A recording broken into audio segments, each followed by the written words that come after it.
Je vais commencer ma présentation avec le matin du 23 octobre 1844.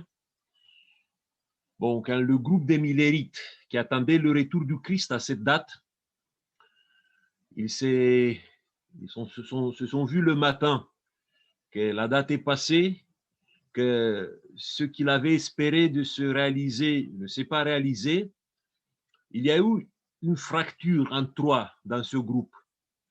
Bon, il y avait le groupe des gens qui ont abandonné totalement la foi dans le retour du Christ, qui ont abandonné la foi dans ce qu'il avait cru, qui ont considéré que ce qu'il avait prêché avant, c'était une erreur.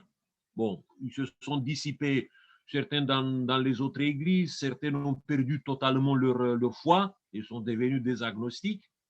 Après, il y avait un gros groupe qui a été tenu pour une période par William Miller, par Joshua Himes, son ami. On les appelle les adventistes du premier jour. On ne peut pas les appeler à ce moment-là, 1844, des adventistes du premier jour, mais c'est quand même un groupe qui n'a pas renié la foi dans le retour du Christ. Ils ont dit, OK, il n'est pas venu, on s'est trompé peut-être sur la date, on s'est trompé sur l'interprétation de la prophétie, mais quand même il viendra. Et l'on continue de persévérer dans l'attente de Jésus, et peu à peu leur flamme s'est éteinte. Ils se sont organisés dans une sorte des églises, comme les églises chrétiennes, les églises évangéliques, et aujourd'hui, ils ont survécu aux États-Unis. Aujourd'hui, il y a quelques dizaines de milliers qui sont éparpillés sur la côte d'Est aux États-Unis, qui sont les anciens héritiers des Millérites. Et il y avait un petit groupe, qu'on peut les appeler le groupe des fanatiques. Ce sont les Millérites qui croyaient quand même que la date du 22 octobre 1844 représentait quelque chose. Que voilà, ce qu'ils ont vécu n'est pas tout à fait faux, qu'il y avait quelque chose, une erreur qu'ils n'ont pas vue, et il fallait trouver cette petite erreur pour comprendre ce qui s'est passé avec eux. Mais que la manière d'interpréter la prophétie a été quand même la bonne manière. Eh bien, ce groupe, c'est, si vous voulez, les ancêtres hein, de ce qu'on peut nommer aujourd'hui les adventistes du septième jour. Ils ont continué à chercher, à étudier les Écritures, et dans un premier temps, peu à peu, ils ont guéri de ce qu'on appelle les fanatismes. Parce qu'il faut savoir qu'il y avait quand même quelques dérives qui ont existé dans ce groupe. Bon, ce n'est pas d'une manière, ne vous imaginez ce groupe sous la forme d'une église. Ce sont des croyants, ce sont des anciens millérites qui sont éparpillés, surtout sur la côte de l'Est des États-Unis. Et ces gens-là ne pensent pas tous dans la même direction, n'ont pas tous les mêmes croyances, mais il y a quelque chose qui les unit. Ils se considèrent toujours liés par la fraternité et aussi par la persévérance dans l'attente du retour du Christ. Bon, certains ont continué à mettre des dates pour le retour du Christ en disant, OK, on s'est trompé sur la date du 22 octobre 1844, est-ce qu'on peut ajouter quelque chose? Oui, ils ont ajouté encore 7 ans, ils ont dit, OK, Christ viendra en 1851. Il y a d'autres qui ont essayé de bricoler un petit peu dans la prophétie pour trouver des solutions pour d'autres dates. Mais à chaque fois qu'ils fixaient une date, ils se trompaient. Après, ce groupe, il était traversé par un manque de discipline. Chacun faisait un peu ce qu'il voulait. Ellen White nous raconte qu'un jour, elle est allée dans un groupe pour visiter des millérites qui persévéraient dans leur foi, dans le retour imminent de Jésus-Christ. Ils ont vu que ces gens-là, ils marchaient à quatre pattes autour de la table. Parce qu'il avait compris qu'il fallait devenir comme des enfants pour que Jésus peut venir. Donc ils se sont mis comme ça à la manière d'un enfant de penser et de se comporter. Et là, elle va... Comment?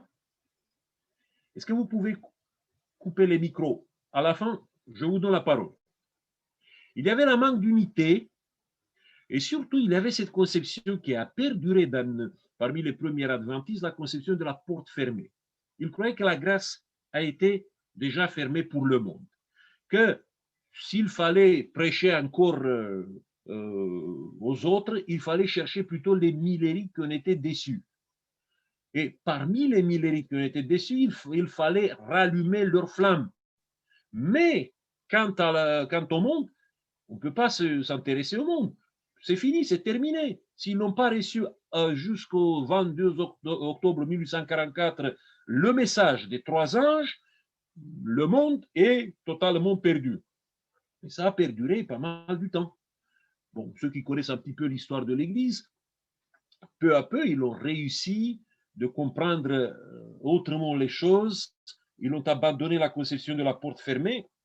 Et vers 1856, on peut dire qu'on voit les contours d'un mouvement qui est un peu plus près de s'organiser.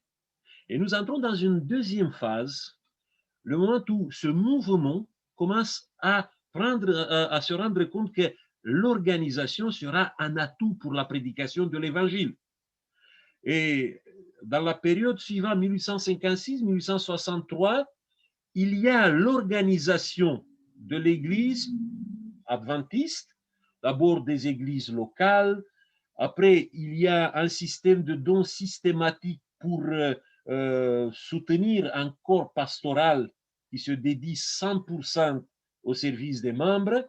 Bon, tout au début, ce n'était pas le système des dîmes, c'était un système qu'on l'appelle en anglais systematical benevolence.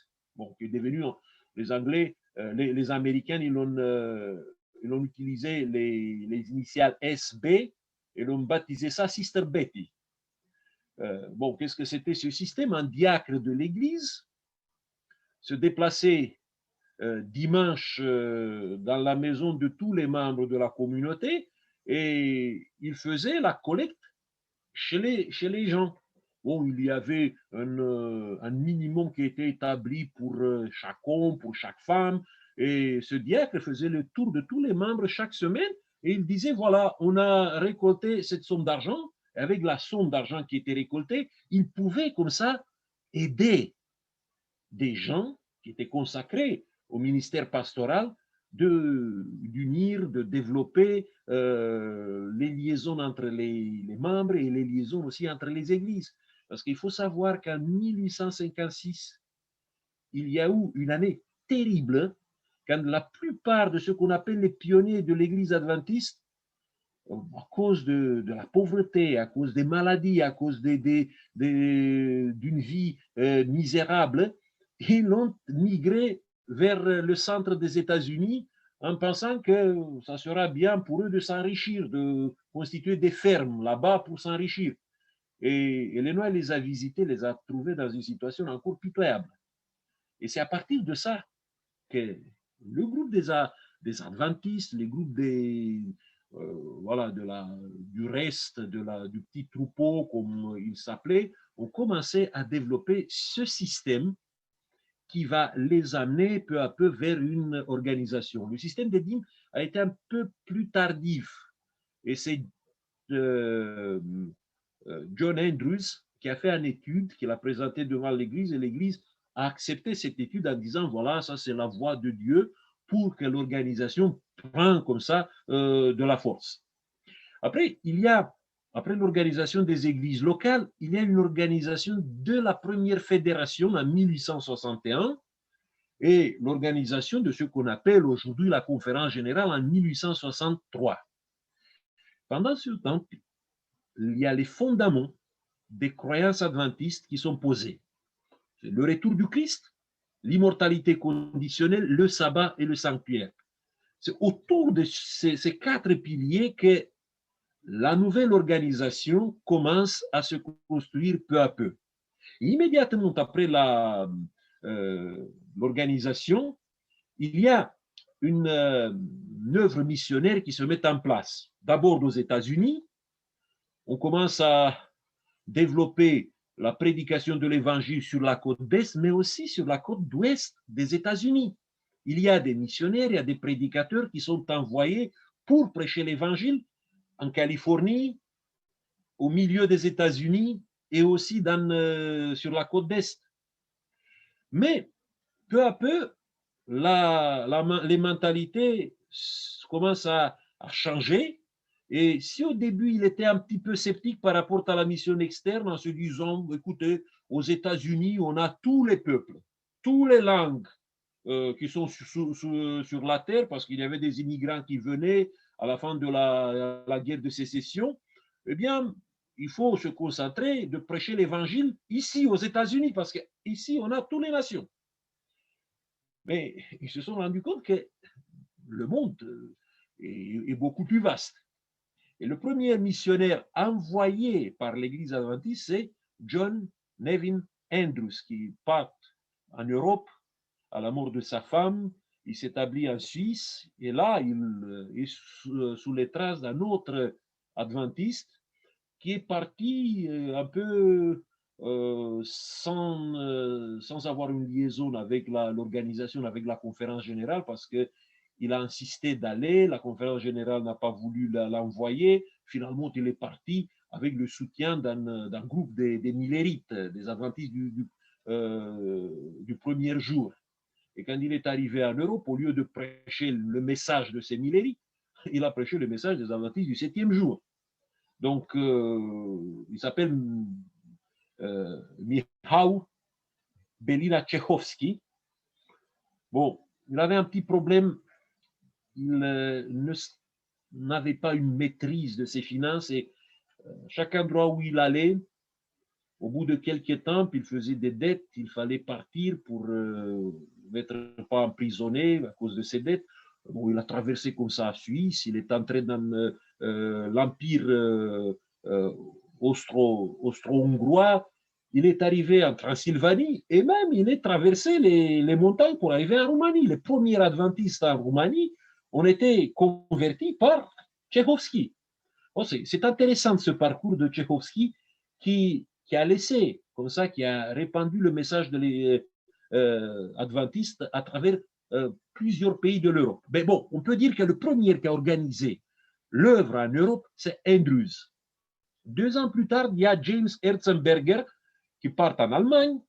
En 1877, vous avez James Matheson qui va en Norvège et Danemark, il était de là. En Grande-Bretagne, c'est William Sings, 1878. En 1878, il y a un mineur des États-Unis qui part en Afrique du Sud, où il était d'origine, et commence à répandre le message adventiste en Afrique du Sud. En Suède, James Matheson passe en Suède pour continuer de distribuer le message. Il y a Conradi, qui va devenir plus tard le président de la division européenne, qui était à ce moment-là un jeune prédicateur, qui part en Russie, au bord de Volga, pour prêcher l'évangile aux Allemands. Il y avait des Allemands qui étaient installés là par le régime tsariste, parce qu'il avait besoin des compétences des Allemands. Et il prêche l'évangile là-bas, en Crimée, au bord de Volga.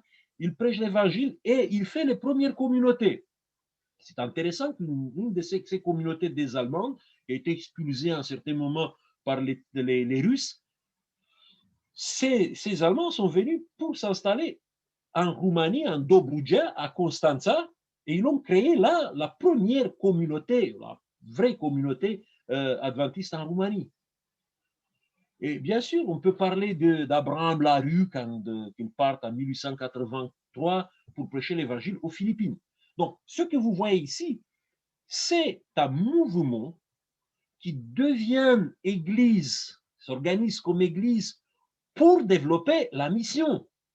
Donc, l'organisation de l'église n'a pas été pour créer une institution, c'est pour développer la mission encore plus forte. Et dans tous ces changements qui se passent, le rôle majeur, on peut dire que c'était le rôle d'Ellen White. Vous trouvez Ellen White dans la guérison des fanatismes. Elle a écrit, elle a conseillé, elle a parlé il est venu avec des idées. Et je peux vous dire que dans cette période, 1844 et 1856, l'investissement d'Ellen White a prouvé à toutes ces communautés qui étaient en formation que vraiment, derrière Ellen White, il y avait le don prophétique. Bon, vous pouvez trouver toutes ces informations dans ces témoignages. Il y a aussi des historiens qui nous ont, qui ont fait une synthèse de toute cette période qui nous parle de ça. Et nous arrivons dans les années 1880. Dans les années 1880, on assiste à une disparition progressive des grandes pionnières de la première génération. Joseph Bates qui va mourir. En 1881, il y a James White qui meurt à son tour. Et cette génération est en train peu à peu de disparaître. Et une autre génération est en train d'émerger avec certaines personnes qui se voient eux-mêmes comme des héritiers, comme des pionniers, comme des anciens de l'Église. Et le contexte de l'Église devient, dans les années 1880, devient de plus en plus explosif. Et j'aimerais vous présenter ce contexte pour comprendre qu'est-ce qu'il s'est passé dans cette année 1888, qu'on parle dans l'Église adventiste un peu partout, et qu'on essaie de comprendre, bon, sans avoir le dernier mot. D'abord, il y avait dans cette période des années 1880, je parle des États-Unis plutôt parce que, bon, dans les autres parties du monde, il y avait des petites églises qui étaient en train de naître, bon, qui n'étaient pas dans... leur situation ne correspondait pas totalement à cette situation qui était maintenant aux États-Unis, surtout dans les régions où il y avait quand même une présence adventiste importante. Eh bien, première chose, il y avait un état spirituel précaire de l'Église qui était très, très visible dans la prédication, dans les activités missionnaires.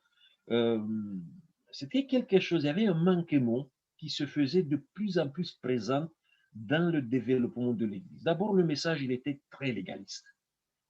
Ellen White arrive à dire à un certain moment que l'Église, dans cette période, à cause de ce message légaliste, était devenue comme les montagnes de Gilboa.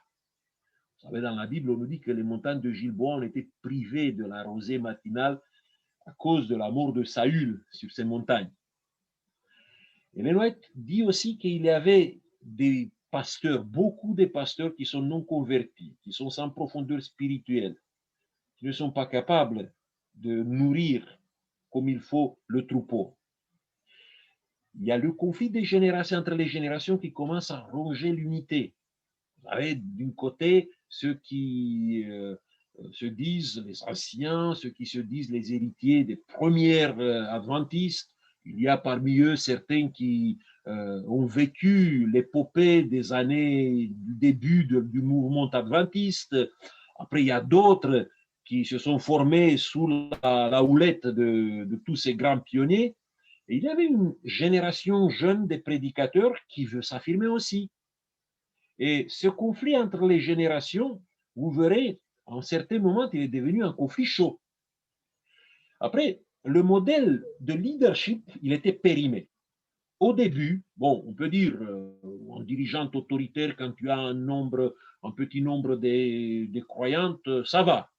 Mais quand tu commences à devenir peu à peu une église mondiale, avec des missions qui commencent à apparaître partout dans le monde, quand tu as beaucoup de jeunes pasteurs qui sont de plus en plus éduqués, de plus en plus capables de faire des choses intéressantes, eh bien, une sorte de leadership autoritaire ne correspond plus.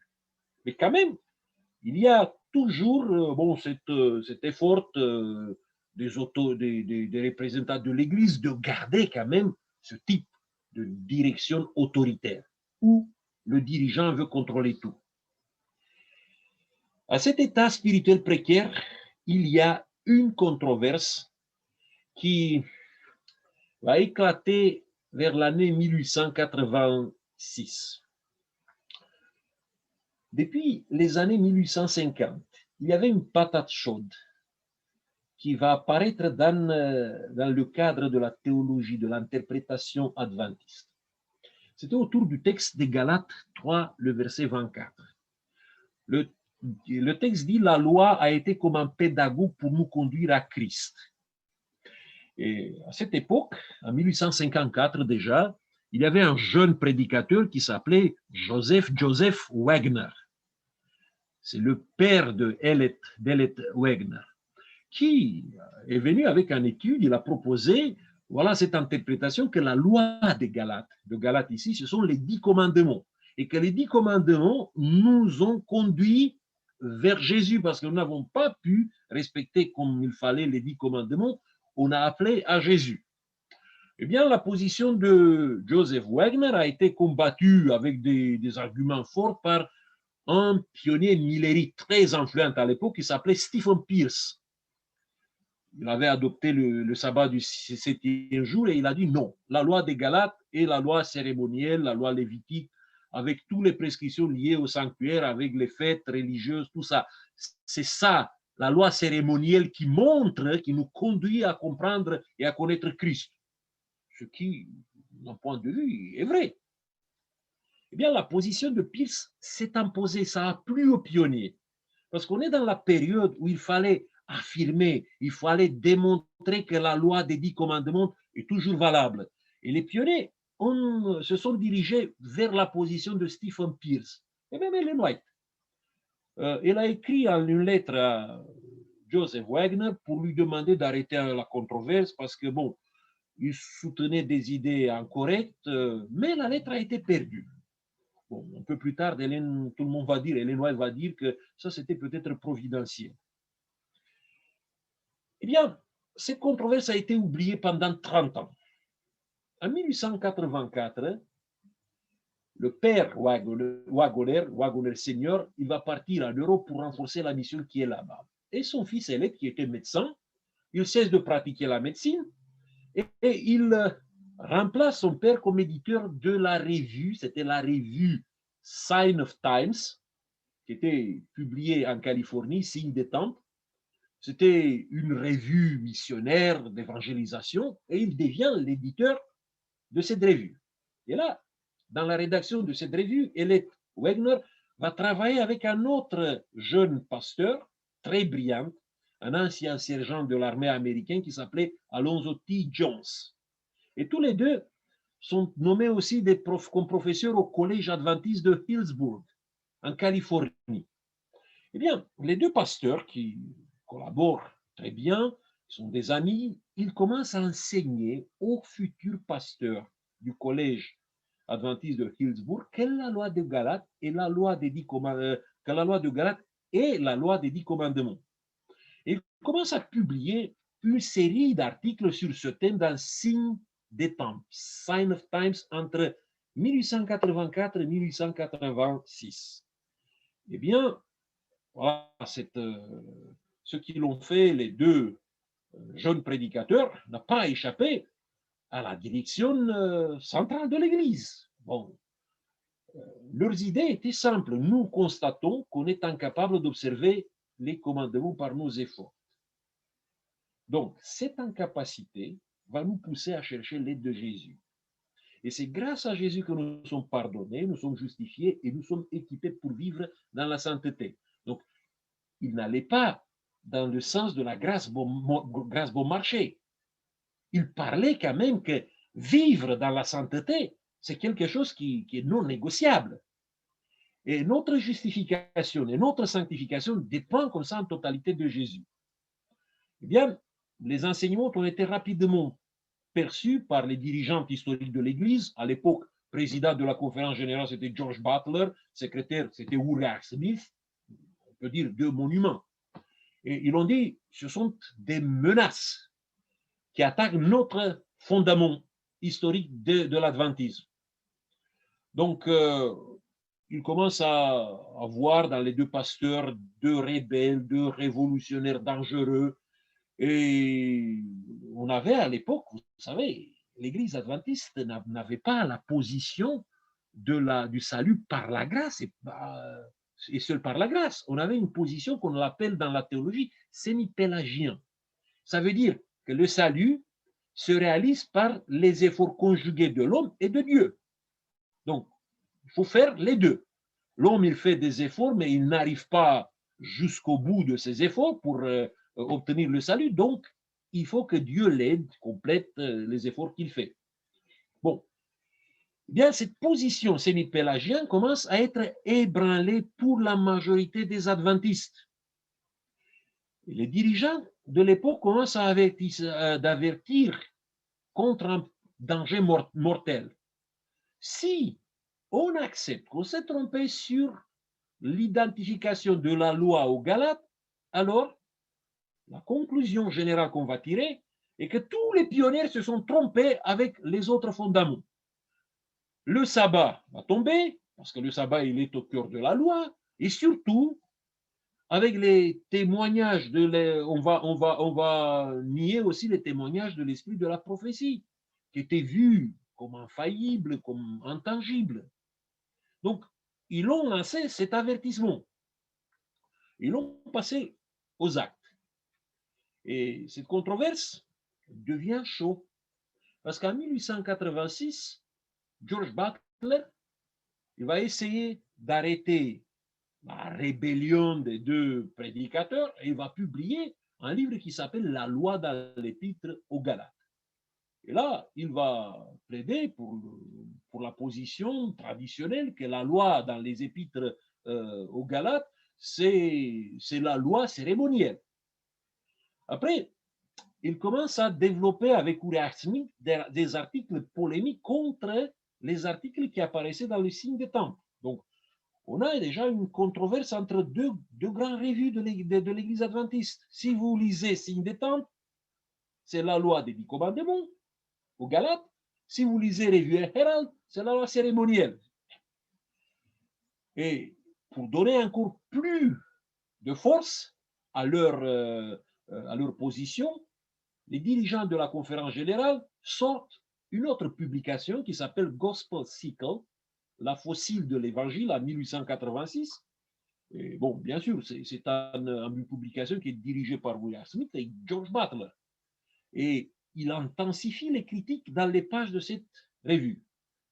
Et même plus que ça, ils font quelque chose qui va mettre en difficulté certains prédicateurs, même Ellen White, à la conférence générale de 1886.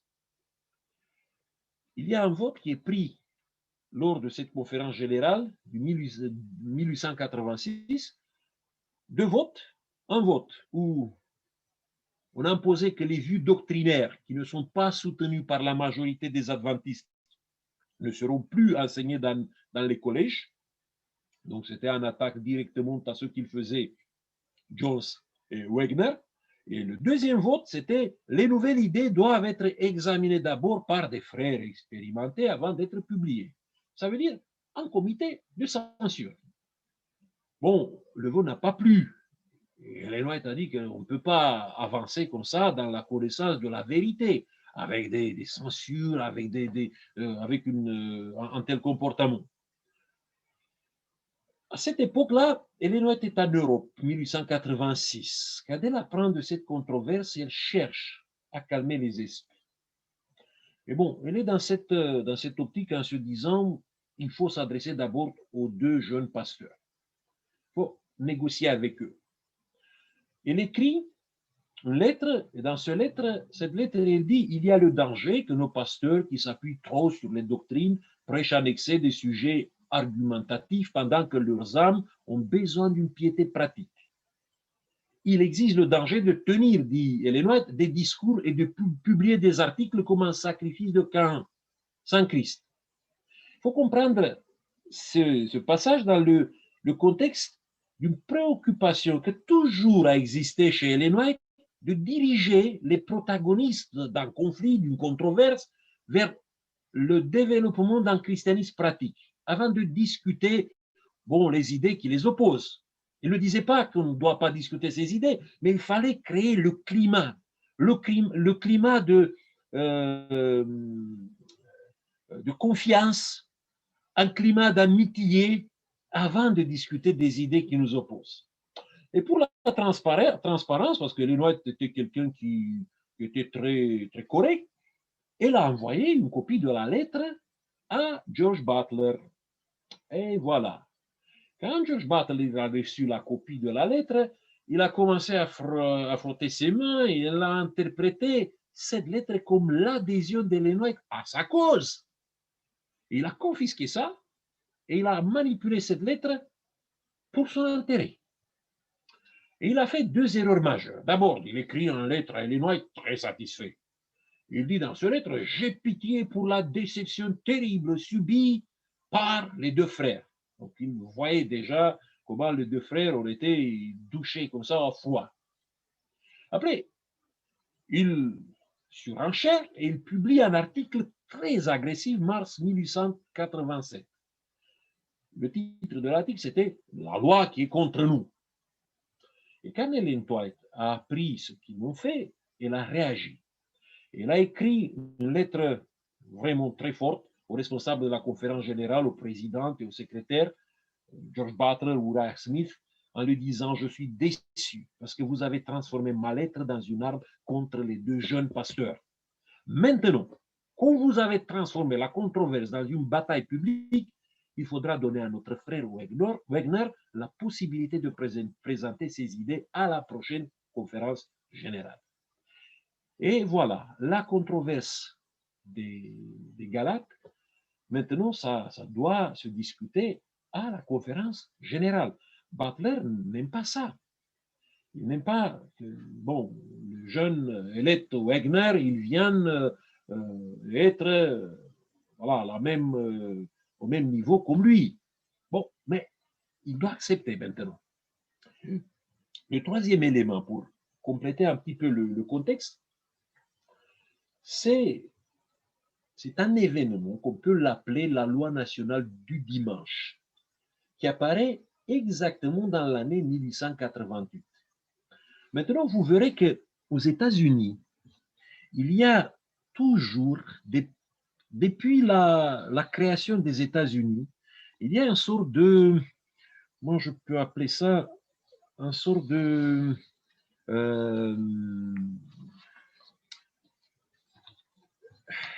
une aspiration de transformer les États-Unis dans une sorte de nation chrétienne, dans une sorte de peuple élu, de nouvel Israël. Eh bien, en 1864, donc on est déjà en période de la guerre de sécession, il y a un mouvement qui fait un grand lobby qui s'appelle l'Association pour la réforme nationale, NRA. Cette association a été créée par des représentants de 11 églises chrétiennes. On a été suivis rapidement par plusieurs d'autres églises, par les méthodistes, baptistes. Il y a toute la fleur, la crème de ce qu'on appelle le protestantisme américain. Le but de cette association, qui regroupe plusieurs églises, on peut dire une association de type écuménique, eh bien, le groupe de cette association, c'est de faire la pression, des pressions sur les dirigeants, sur les politiciens, de déclarer les États-Unis comme une nation chrétienne. Ça vous rappelle quelque chose dans les années qu'on a vécues après l'élection de Trump, peut-être, non? Parce qu'il y avait les évangéliques aux États-Unis qui ont fait la même pression. Donc, ça existe depuis toujours aux États-Unis. Bon, cette association, juste avant l'année 1888, fait une sorte d'association, il s'associe, crée une sorte de coalition avec une autre association qui est super puissante aux États-Unis, qui s'appelle l'Union pour tempérance des femmes chrétiennes. Eh bien, ce lobby conjugué de deux grandes associations, qui était fait auprès des sénateurs, des représentants dans le Congrès américain, était l'adoption d'une législation chrétienne en 3 points. L'éducation chrétienne des enfants, comme les aspirations d'évangéliques aujourd'hui, la prohibition de l'alcool, et troisième proposition législative, c'est la loi du dimanche général, imposée à tous d'observer, disait, le sabbat du Seigneur, parce que bon, les puritains, il faut savoir qu'ils nommaient le dimanche le sabbat du Seigneur. Donc, il fallait que cette loi soit donnée avec tous les autres. Pourquoi ce lobby pour une législation américaine, pour une législation chrétienne? Si on se met dans le contexte, après la guerre de sécession aux États-Unis, on avait besoin des immigrants pour boucher les morts pendant la guerre de sécession, pour développer l'économie. Et bon, comme il n'y avait pas beaucoup d'immigrants maintenant qui venaient de l'Angleterre, ils ont ouvert le pays pour des immigrants qui venaient de l'Europe du Sud, les Italiens, surtout les Espagnols, et de l'Est aussi. La plupart étaient des catholiques, avec des mœurs un peu plus légères. Des gens qui avaient la culture de l'alcool, qui n'avaient pas un respect extraordinaire pour le dimanche. Et ça dérangeait l'américaine blanche de culture anglo-saxonne qui était protestante. Bon, ils voyaient tous ces immigrants qui arrivaient aux États-Unis comme une menace. Avec ça, il y avait l'urbanisation accélérée. Dans l'urbanisation accélérée, vous savez, il y a une perte quand même des valeurs conservateurs. Et le libéralisme religieux commence à se répandre. Il y a maintenant des théologiens, des prédicateurs qui ne voient pas la Bible comme la parole de Dieu qui nous a été dictée. Bon, on voit la Bible plutôt comme un livre religieux qui a été conçu par le génie du peuple juif. Il y a les idées darwinistes qui pénètrent dans le monde intellectuel, qui développent le scepticisme, l'agnosticisme, et bien sûr, il y a cette réaction mettre en sécurité les valeurs chrétiennes. Et je vous répète comme aujourd'hui, aux États-Unis, dans les milieux conservateurs, on parle du danger néo-marxiste, du danger humaniste. Voilà, vous avez le même tableau comme aujourd'hui pour comprendre pourquoi il y avait ce lobby pour la législation chrétienne. Comment ce lobby, il a réussi de se développer et d'arriver à une crise pendant l'année 1888. Eh bien, vous voyez ici, tout à gauche, il y a le premier, c'est un sénateur de New Hampshire qui s'appelle Henry Blair, qui vient devant le Sénat et le Congrès pour faire deux propositions législatives. D'abord, une loi pour observer le dimanche comme jour d'adoration pour tous les Américains. Et la deuxième proposition, c'était d'ajouter un amendement à la Constitution qui prévoyait la christianisation des écoles publiques. Donc, dans les écoles publiques, tout le monde sera chrétien. Et ce qui se passe, que se fait les adventistes se dire, mais peut-être c'est l'accomplissement des prophéties apocalyptiques. Il y a un soutien inespéré qui est donné aux protestants pour ces deux initiatives législatives. Et d'où vient ce soutien? Eh bien, ça vient d'un cardinal célèbre. C'est le deuxième cardinal de l'histoire des États-Unis qui a été un des protagonistes du Concile de Vatican I en 1870, qui s'appelle le cardinal Gibbons. Lui, c'est un farouche adepte de l'infaillibilité du pape. En même temps, il défend la cause des ouvriers, c'est un sort de catholique social. Il est un adversaire des patrons qui sont avares et corrompus, mais aussi des marxistes. Donc, c'est très populaire, il est très connu. C'est une, si vous voulez, c'est une figure mythique qui va s'imposer dans l'histoire américaine et il se rallie au projet législatif. Et vous voyez maintenant, les protestants et les catholiques sont main dans la main. Ils marchent ensemble pour promouvoir, pour créer une législation sur le dimanche. Et l'Église adventiste est ébranlé. Les gens s'attendent maintenant que l'Apocalypse, les signes finaux du retour du Christ ont commencé à prendre de plus en plus forme. Mais ils ne restent pas avec les mains dans la poche en disant, OK, fataliste, ce qui se passe, ça va se passer. Eh bien, il y a une réaction forte de l'Église adventiste. Jones, qui était un écrivain, un publiciste d'exception, il est mandaté pour plaider la cause de la liberté religieuse devant les autorités. Il devient le rédacteur en chef d'une publication qui s'appelle American Sentinel. Et l'Église adventiste sort 500 000 exemplaires pour plaider la cause de la liberté religieuse. 500 000 exemplaires, c'est énorme. Presque chaque famille aux États-Unis de l'époque pouvait recevoir une telle revue. Il y a une distribution massive. Parmi les politiciens, les représentants, les autorités publiques, la population de cette revue. Le résultat, Jones, il est invité devant les commissions du Sénat et du Congrès pour plaider pour la liberté religieuse. Et c'est un grand succès. Le projet Blair est retiré du débat, mais les adventistes sont conscients maintenant que les données ont changé. Parce qu'ils seront regardés comme une sorte de bêtes noires parmi les protestants américains.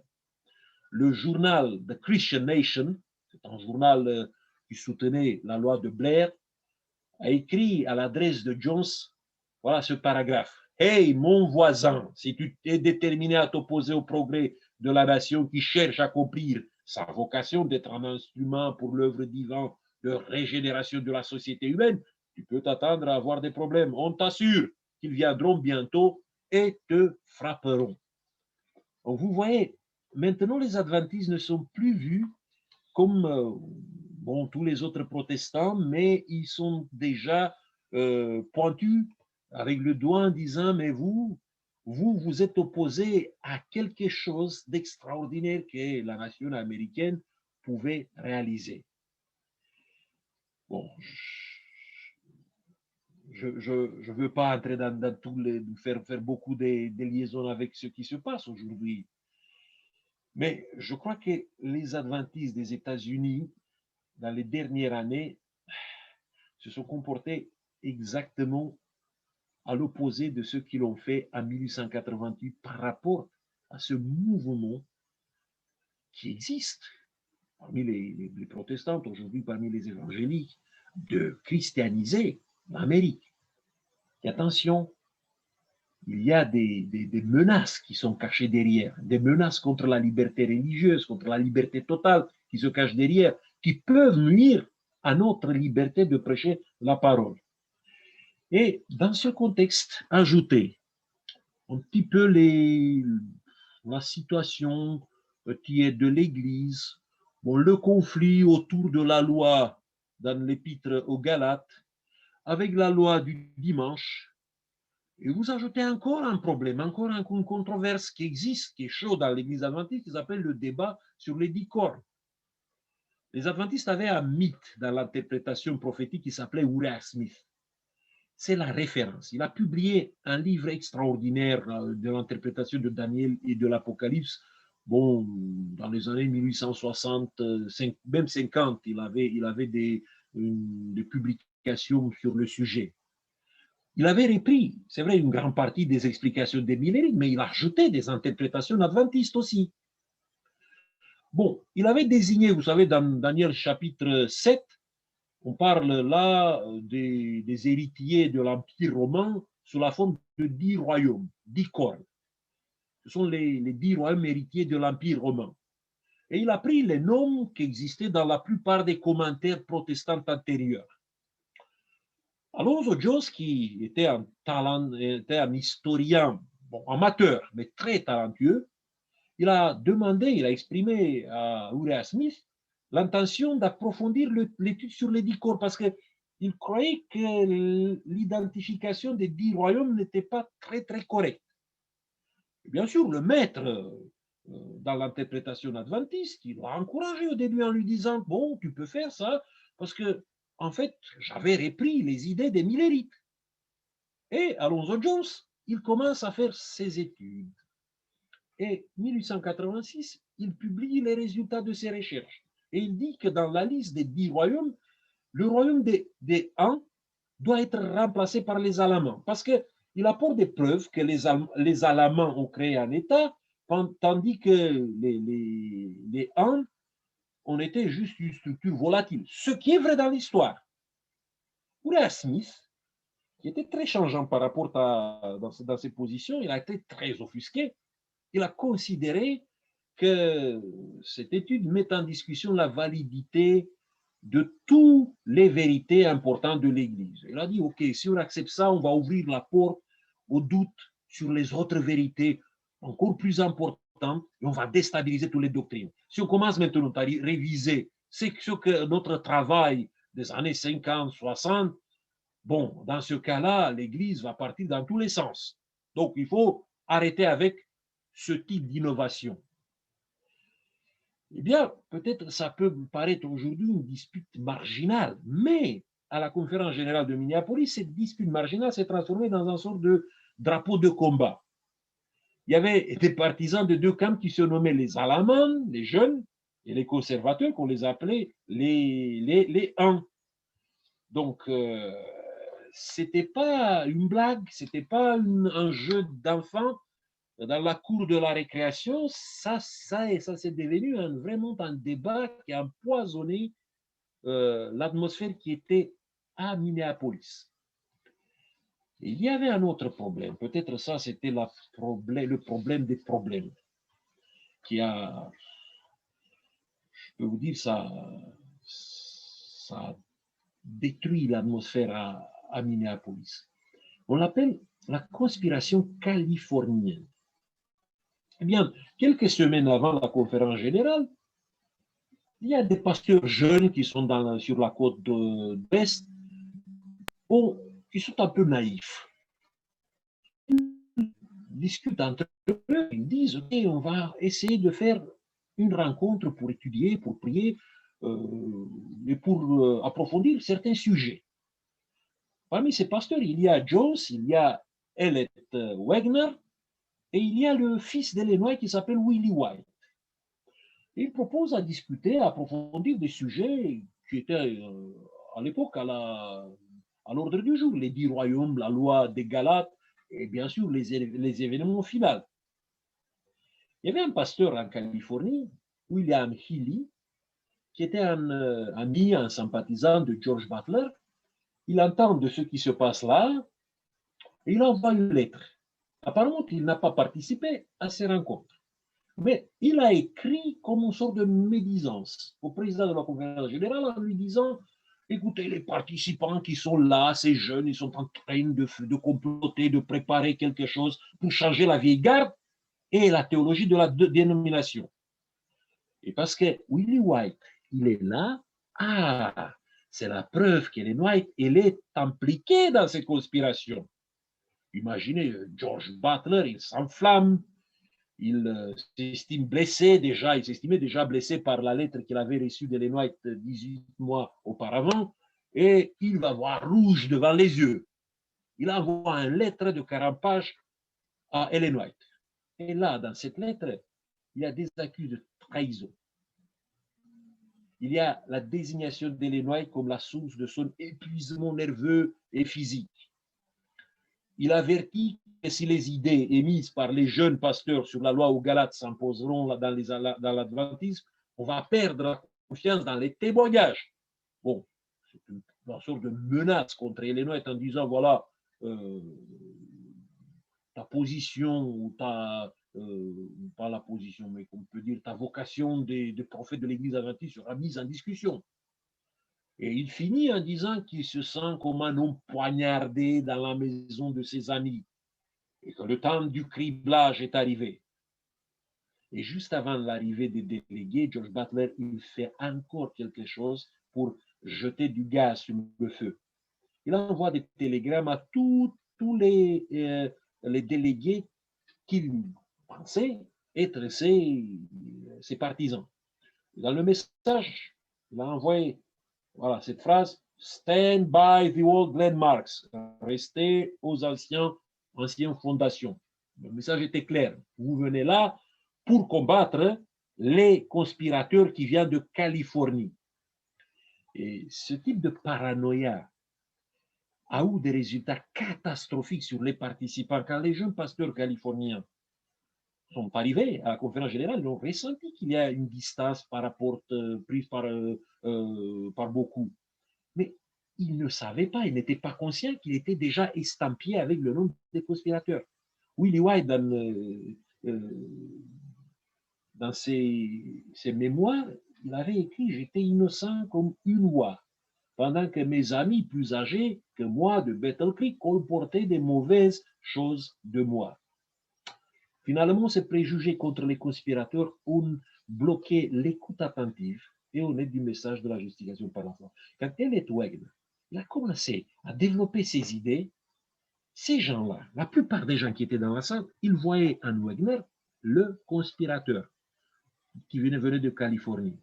Il était concentré sur les contre-arguments qu'il devait apporter à Wagner et il n'était pas lié, il n'était pas à ce moment-là connecté à entendre, à comprendre ce message qu'il le transmettait. Et j'arrive pour avoir ce contexte un peu mieux présenté, j'arrive à dernier élément du tableau, du contexte explosif, les problèmes de personnalité des protagonistes. Bon, pour comprendre ce qui s'est passé à Minneapolis, il faut savoir qui en étaient ces gens-là. George Butler, c'était un neveu de gouverneur, le gouverneur de Vermont. C'était son oncle. Eh bien, il avait comme modèle de leadership le modèle de James White. James White a été un grand pionnier, mais c'était en même temps une personnalité forte et parfois très autoritaire. Et George Butler, il a grandi à l'ombre de James White en prenant comme modèle ce côté autoritaire de James White. Il considérait que les membres doivent écouter les conseils de ceux qui sont compétents à les diriger. Jones a utilisé un mot qui l'a beaucoup blessé, kingship power, le pouvoir royal. Et les jeunes qui étaient sarcastiques parfois le nommaient le pitbull de la doctrine reçue. Bon, on ne peut pas dire que c'était comme ça, mais quand même c'était une personnalité autoritaire qui n'acceptait pas facilement que les autres ont d'autres points de vue différents de lui. L'autre, c'était Uriah Smith. Il était un pionnier, un mythe du mouvement depuis les années 1850. C'était le rédacteur en chef de la revue Herald depuis 1863. Il était vu comme le gardien de l'orthodoxie théologique. C'était un homme, je dis, très bien éduqué, un intellectuel fin, très sensible aux critiques et au sarcasme lancés par les jeunes pasteurs.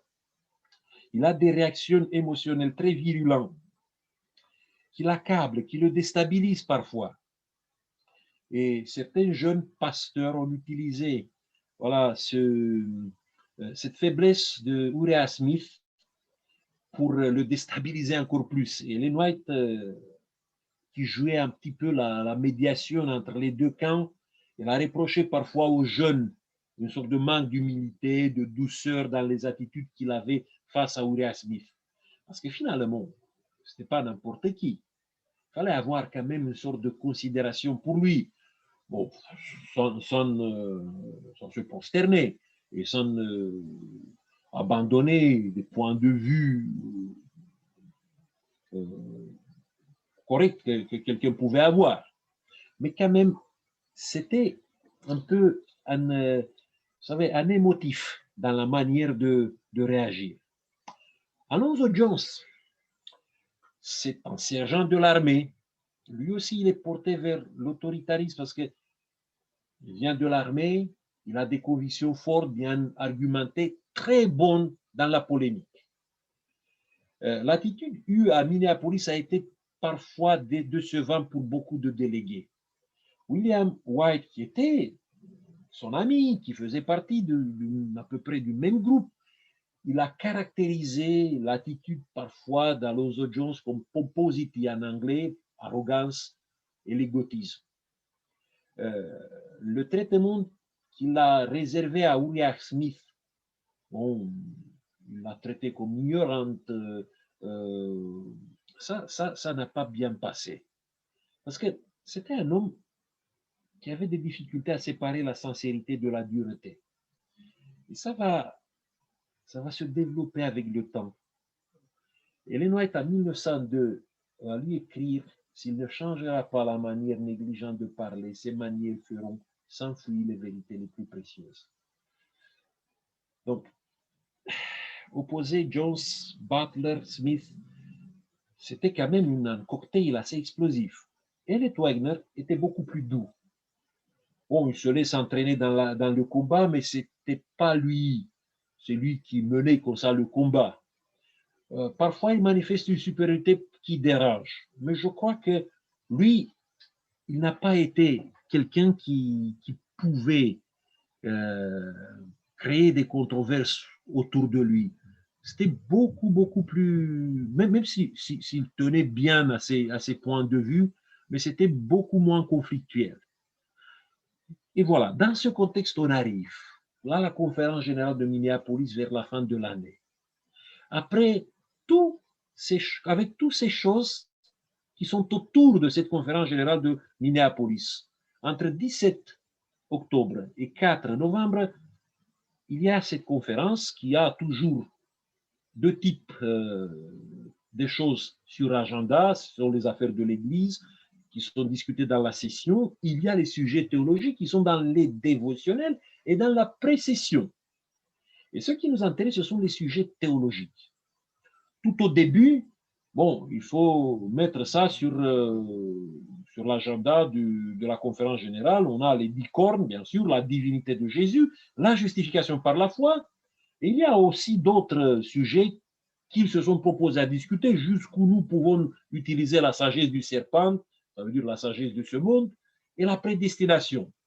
Et on a ajouté un sujet d'actualité qui a été présenté, qui s'appelle la liberté religieuse et la relation du croyant avec l'État.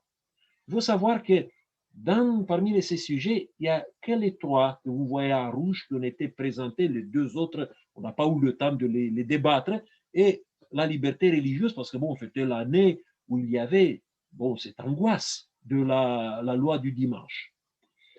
Eh bien, quand les délégués, ont discuté le sujet, il y a ces mots qui sont entrés un petit peu dans le folklore de l'adventisme. Not so sharp, brother Jones, not so sharp. Ça peut caractériser un petit peu la discussion qui a eu lieu. Ça veut dire, il ne faut pas être si tranchante, frère Jones, il ne faut pas être si tranchante.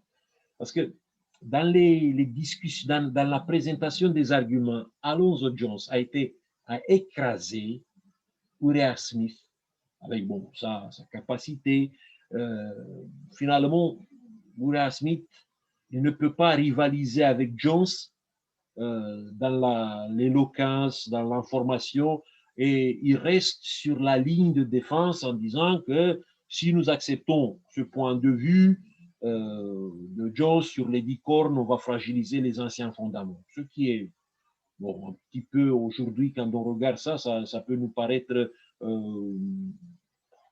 comme, je peux dire, ridicule, l'argument d'Uriah Smith. Parce que ça ne fragilisait en rien les anciens fondements. Mais bon. Après, il y a la divinité de Jésus, Christ, qui a été discutée aussi.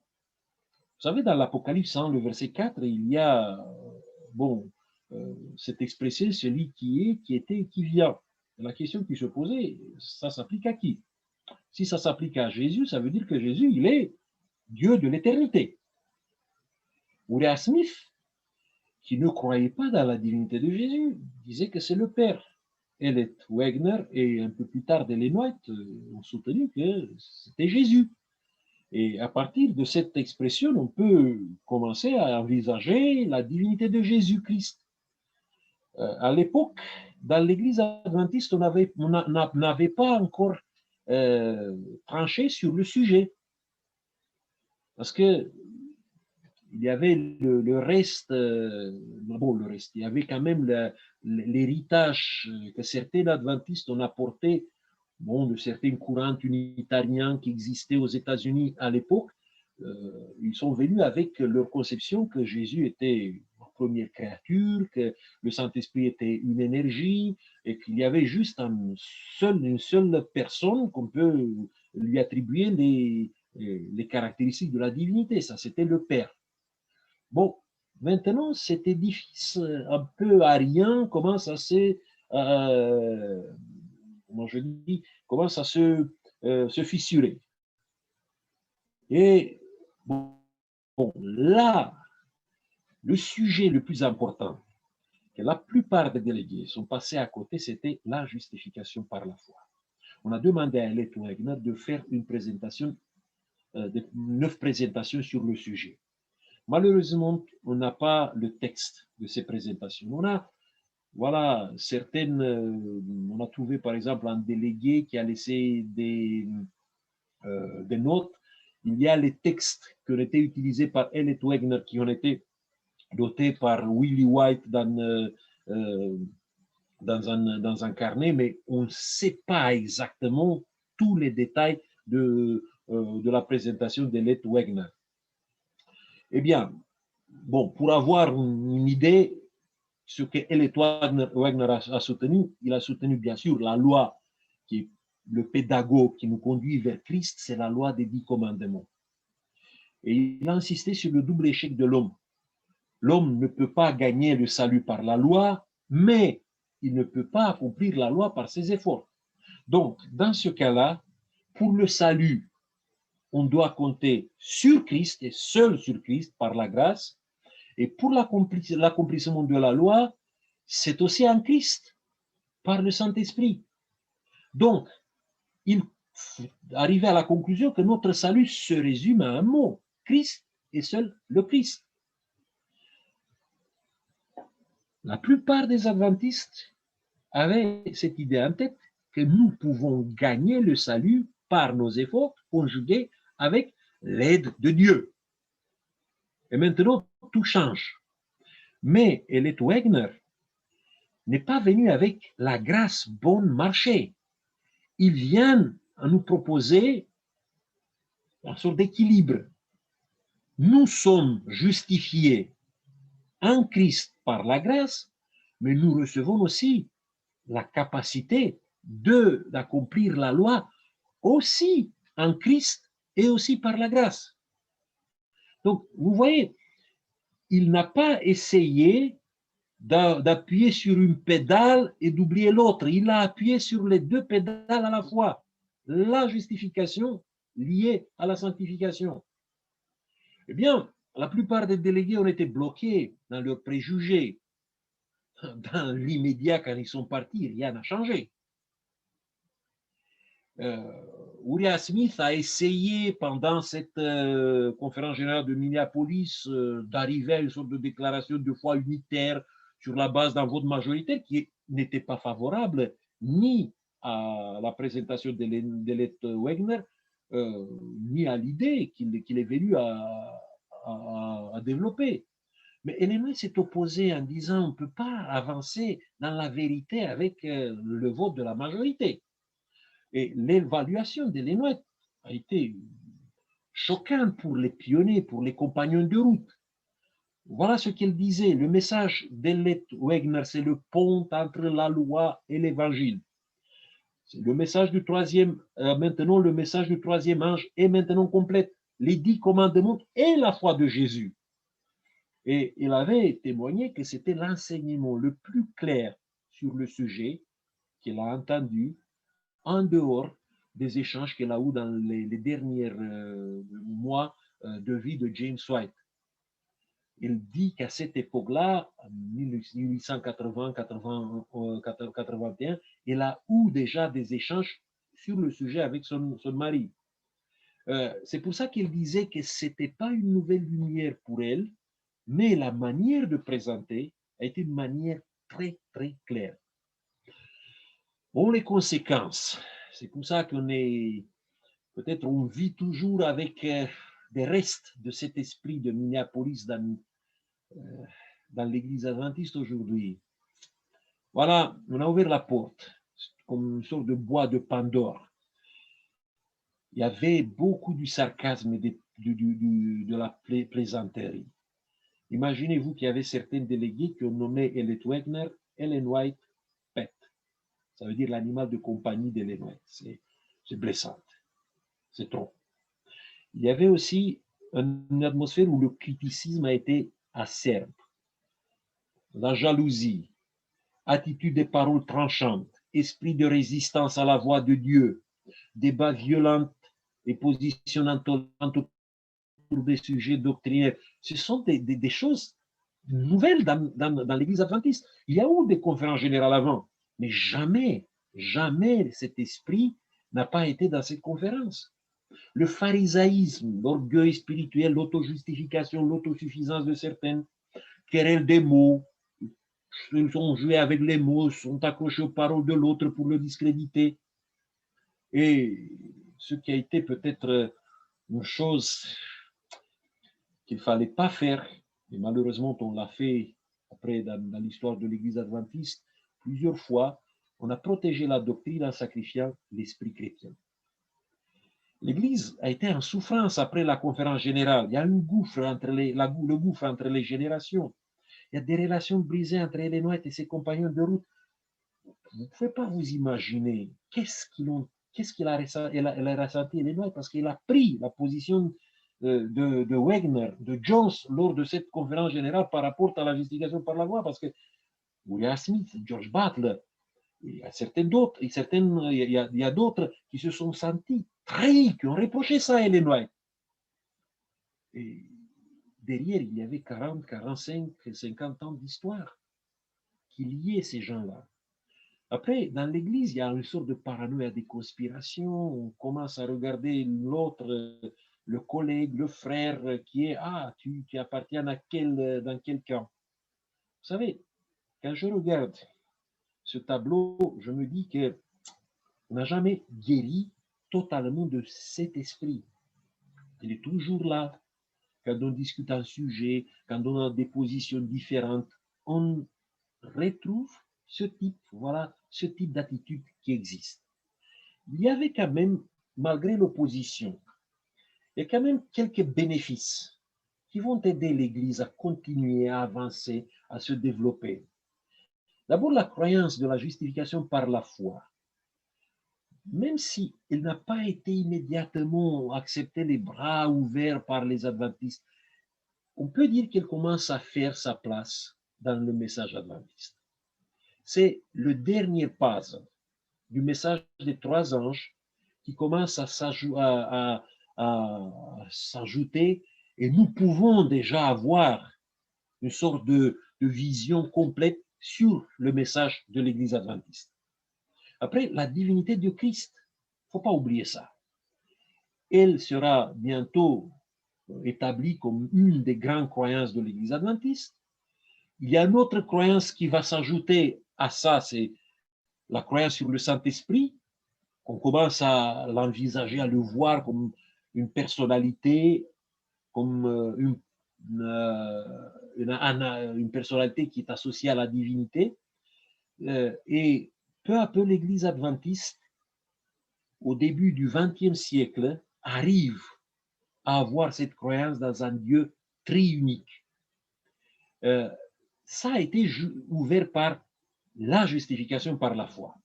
Parce que quand on développe cette croyance de la justification par la foi, on se rend compte qu'on ne peut pas être sauvé par une créature. Si on a été sauvé par Christ, et seul par Christ, ça veut dire que ce Christ, qui est le centre de notre foi, ne peut pas être une créature. Il faut être Dieu pour que le salut soit réalisé. Et après, un peu plus tard, quand on commençait à discuter, à développer, à aller un peu plus loin dans la doctrine de la sanctification, on ne peut pas être fait semblable au Christ par une énergie impersonnelle. Il faut que le Saint-Esprit soit vraiment l'alter ego du Christ, dans sa totalité, dans sa personnalité et aussi dans sa divinité. Et un autre bénéfice, le type de leadership kingship power, comme disait Alonzo Jones, a commencé à se fissurer. Et l'Église adventiste commence à réfléchir, dans l'Église adventiste, il y a plusieurs qui commencent à réfléchir à un autre type d'organisation. Et vous, bon, si vous lisez d'autres ouvrages, vous voyez qu'au début du XXe siècle, on va mettre en place une réforme du leadership dans l'Église adventiste beaucoup plus représentative, avec des décisions collégiales, avec un président de la conférence générale qui n'est pas le chef, qui n'est pas le roi, qui n'est pas celui qui impose sa patte ou voilà, sa vision, mais qui travaille avec un groupe, un comité où il y a des représentants de l'Église adventiste mondiale maintenant. On se dirige peu à peu vers un autre type de s'organiser et de se développer dans l'Église adventiste. Ça, ce sont les conséquences positives. Mais il y a toujours pour moi ce tableau que les Noirs l'ont nommé l'esprit de Minneapolis qui me fait mal, qui me chagrine. Et je ne sais pas si un jour on va sortir un petit peu de tous ces éléments et qu'on peut construire une unité à notre Église en respectant peut-être des positions différentes que certaines peuvent avoir par rapport à, bon, je ne peux pas dire sur les valeurs, parce que les valeurs de Christ sont claires, sont nettes, sont non négociables. Mais il y a des détails, il y a des pratiques que nous pouvons avoir quand même des différences et que nous pouvons toujours dialoguer, discuter dans un esprit fraternel. Et ça, j'espère qu'un jour, l'Église adventiste va réussir à découvrir. Parce que derrière cette Église, malgré tout ce tableau, je vois quand même que la main de Dieu a été là. Il nous a fait sortir de ça et l'Église adventiste va entrer dans le XXe siècle avec peut-être une crise de leadership, mais cette crise de leadership n'a pas affecté sa mission, son développement missionnaire qui a continué et continue jusqu'à aujourd'hui. Voilà un petit peu la présentation sur cette crise de maturité avec, bon, tous les détails que j'ai essayé de faire, de synthétiser. Je vous dis, il y a beaucoup d'autres informations qui peuvent s'ajouter à ça, mais c'est ça qui s'est passé à ce moment de tournante. C'était une tournante dans l'Église adventiste avec de bonnes conséquences et avec des mauvaises conséquences pour l'avenir.